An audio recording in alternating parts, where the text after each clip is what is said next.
Hey, what's up, everybody? My name is the Seaman, and this is a little special intro, so to speak. So here's the deal.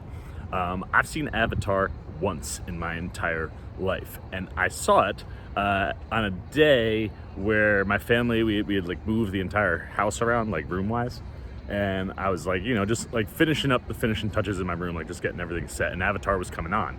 And I was like, you know what? I'm a throw Avatar on. People like freaked out about it. I know it's all about the visual effects, but like, hey, I've always heard good things. I'm not gonna lie, I didn't like the movie very much. I didn't think, from a story standpoint, it really did the things that I would have wanted in that kind of a movie.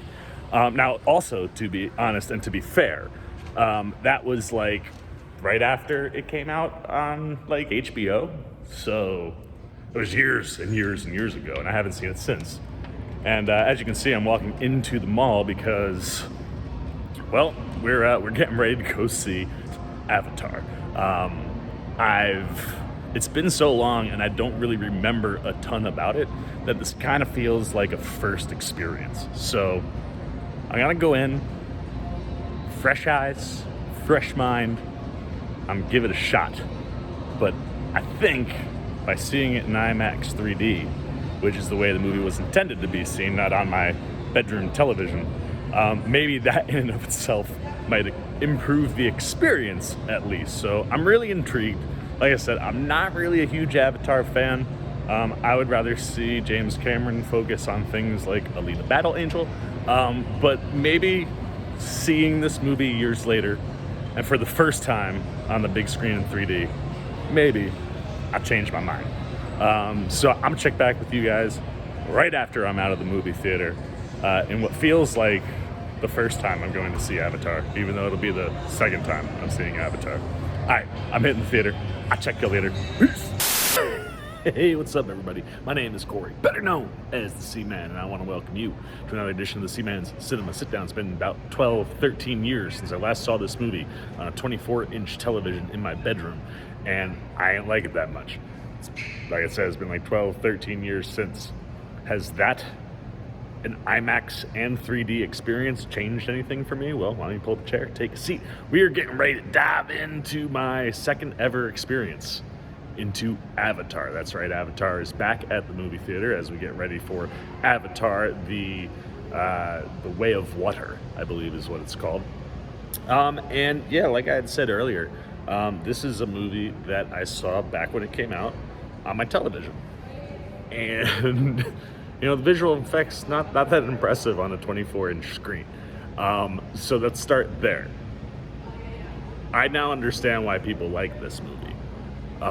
The visuals are insane. On an IMAX screen with 3D, it definitely, for sure, changes my experience, changes the way I look at the movie. You cannot ever, and I wouldn't have said this back then either, but you can't ever take away what Jim Cameron brings to movies. That man makes a cinema, and when it comes to people who change the way you make movies, Jim Cameron's one of those guys, and Avatar is very much one of those movies. I mean, you don't get Alita Battle Angel without Avatar. Now, Avatar, for the most part, looks phenomenal because it's a lot of CGI on CGI. The thing that made Alita so impressive was creating a realistic CGI character that not only can blend in with humans, right? Because we do see the Na'vi with the humans toward the end of the movie, but almost looks like she belongs there, right? And that's all stuff that Jim Cameron and his team get there because of that. And you can't get a movie I really like in Alita Battle Angel without this movie. And you have to recognize that. And I'm very excited to see what we get with the second one, just from a visual. I mean, it's been 12, 13 years, and this thing still looks amazing on the big screen. I can't wait to see how the next one looks. I mean, the teasers I've seen of some of the best 3D I've ever seen, they showed a little bit of a sneak peek.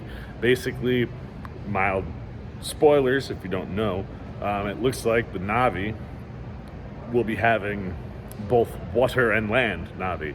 And we kind of got a little, after the movie, little scene where you see some forest Na'vi swimming with some water Na'vi, and it not working too well because they have trouble breathing. But that looks stunning and didn't look too far off from what you see in the original Avatar. So I'm excited to see where else they go. So visual effects, phenomenal.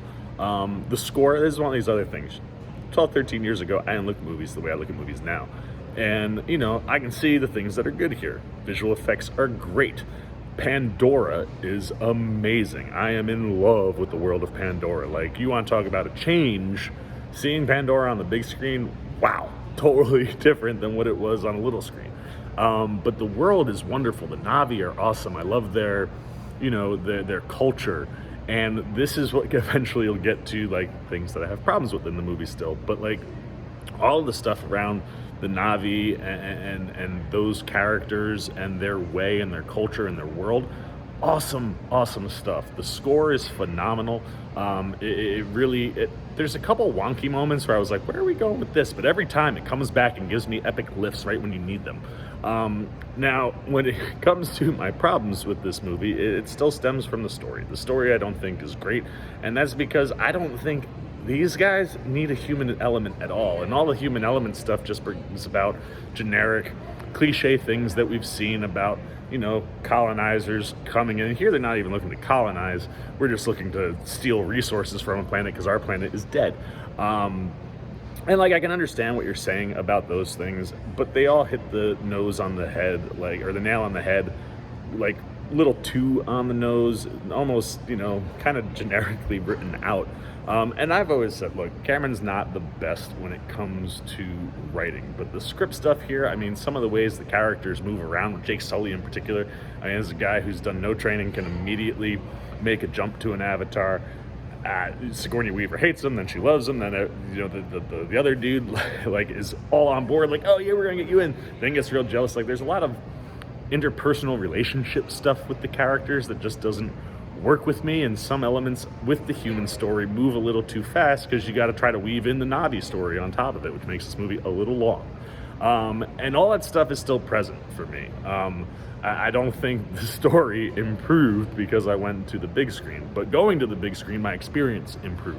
I thoroughly enjoyed sitting back and living in the world of Pandora and the Na'vi, which is not something I did the first time I saw it, but I still think there are things that could make this better. And for me, I just don't think the humans are necessary. I'm so fascinated with the Na'vi, and it feels like when we're in Pandora and we're with the Na'vi that I'm in heaven. And when the humans are coming around and we're battling and fighting, the Na'vi with guns, something feels wrong about that just watching the movie.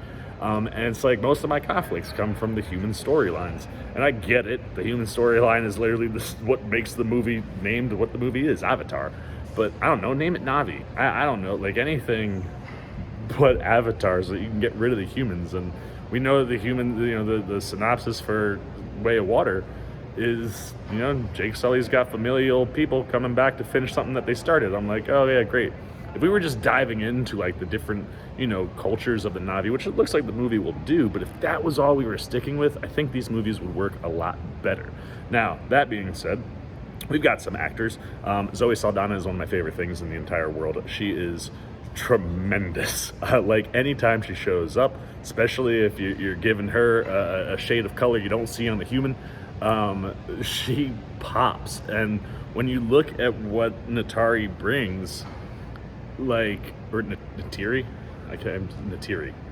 When you look at what she brings, though, the fierceness, the ferociousness, but the understanding, the curiosity to want to investigate what's going on with Jake Sully and why she would give him a chance.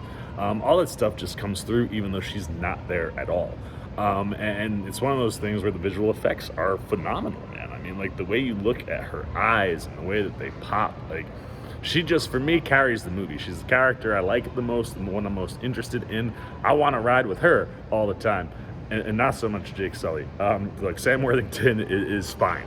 I don't think he does anything special with the role. Jake Sully as a character, again, is one of those things I kind of do without. And it has nothing to do with Worthington. His performance is fine. But I don't know, just all of the human elements just don't work for me. That being said, you also have Sigourney Weaver in here. She's also just fine. Works well within the context of the story, but the relationship she has with Jake Sully, it's kind of weird. and how it gets to where it's got to get. But again, that's the movie, I think, trying to bite off more than chew. Just Pandora, I would have been very, very happy. But I like what you get from Sigourney Weaver. Michelle Rodriguez is fine. It's my problem with like just about all of the people in the movie. They're just fine. Like none of them really get enough time besides Jake Sully to really establish much. And then when you lose some of those characters towards the end of the movie, like Weaver and Rodriguez, you don't really care, and that's the things that you wish were kind of more in there in the story, where you're, outside of the Na'vi, like, shit, man, y'all could, all the humans could die. I'm kind of with Sam Worthington on that front. But, with that being said, you don't get a ton. I mean, you look at your villains, Giovanni Ribisi, Stephen Lang. I mean, Stephen Lang probably is the most put together of the villains, but, like, again, very generic, and just really leaning into, like, not colonizing, but, like, destroying a world, coming over, taking it over, forcing people out of their homes. Like, it's all just very blunt in that department. And I think there are ways you could tell a story like that you don't need, like, a live-action Fern Gully, so to speak. But when you look at, like, the connection to the Earth and all of those things, elevate that piece of the storytelling, give me more of that, and you still get across the point of, like, wanting to save the world, and what Mother Earth means, and where you come from, and treating it correctly. Like, you could do that just with inside the culture, because that stuff I really, really love. But yeah, I mean, Lang and BC, they're fine. They're just super generic, and a lot of the stuff at the end of the movie, when it gets ridiculous, features Stephen Lang, and he's trying his best, but I don't know, it just doesn't click for me. And then Joel David Moore, the only other one I'll call out. Again, another human. He gets an avatar, not really utilized a ton in the movie. Just fine. And that's where, like, Avatar for me is just fine. And I think on the big screen definitely improves it. So look, let's get the C-Maniacs up. Let's give it an official score. I didn't score it back in 2009, but in 2022, I will score it. Look, I think the visual effects are amazing. I think the world of Pandora is amazing. I think the Na'vi are so fascinating and interesting, and I want to spend so much time with them. I mean, riding banshees or whatever it is, like Neytiri and her family. I want to live there and get more of that. And that being said, Zoe Saldana, phenomenal. The human stuff, it's where most of the writing problems stem from. I mean, you cut it out, you can spend more time with the Na'vi and create, I don't know, conflict on Pandora itself, just with its people. I think you have something a little bit cooler. But Cameron does some phenomenal things when it comes to visual effects. I mean, he's always pushing those boundaries. He makes cinema, and that is cinema. When you watch it on a big screen versus a television, it hits differently, and it definitely hit differently for me. But everything with Pandora, the ties to the land and the nature and the animals, all that stuff's really, really cool. And I wish we could just get more of it than we do in the movie. And yeah, I mean, score, epic a lot of the time. And yeah, I don't know. It's just like, it's a mishmash for me. So I'm going to go 3 out of 5 C-Maniacs. It's a big step up from what I probably scored it back in 2009. I think there's issues with the movie that are inherent, that'll probably be inherent in Avatar 2.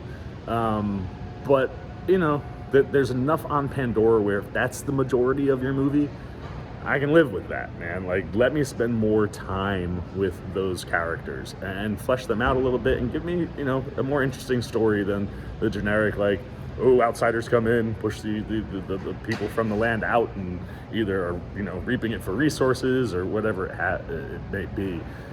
Keep some of that more generic stuff out and lean into more of the Na'vi. I get really, really behind Avatar Way of the Water. So 3 out of 5 C-Maniacs for the Seaman. Second time I've ever seen Avatar. First time I've seen it on the big screen. Question is, what about you? I say this a lot. People, my guys in my friends group, they were all kind of like, wait, you don't like Avatar? I'm like, yeah, I know. The guy who likes everything doesn't really like Avatar that much. Although now, 3 out of 5, I like it more than I don't like it. But yeah, let me know what you're thinking, man. How long have you loved Avatar, or were you someone that didn't get the chance to see it in the theater? Back in the day, Seaman was not I'm gonna go to the movies by myself kind of guy. So I missed Avatar. Did you miss Avatar? Did you see Avatar? How did it play for you? And if you did miss it, have you gone back to the theater? But anything you guys got, man, good, bad, indifferent on the original Avatar back in theaters after its 2009 run. put all that down below in the comments. Look forward to talking to you down there. As always, if you enjoyed this video, please give me a thumbs up. And if you're new, you want to come hang out with Seaman as we approach Way of the Water. Want to see anything else I'm talking about? I've been jumping around all sorts of movies, trailers, tons of TV right now. You want to show a little love and support to this guy? Well, hey, come join Seamaniac Nation. It's super easy. All you gotta do, jump over there, hit the subscribe button, hit that little bell if you want those alerts. Until next time, the Seaman's Cinema Sit Down. I've been the Seaman. I'm signing off. Peace. Oh, you guys are still here. You snuck up on me. You must be looking for more of this guy. Well, I got 2 video options for you, man. Right up here and right over here. And if you want all those Seaman goodies, well, hey, come join the squad right on over there, and I'll catch you on the next one.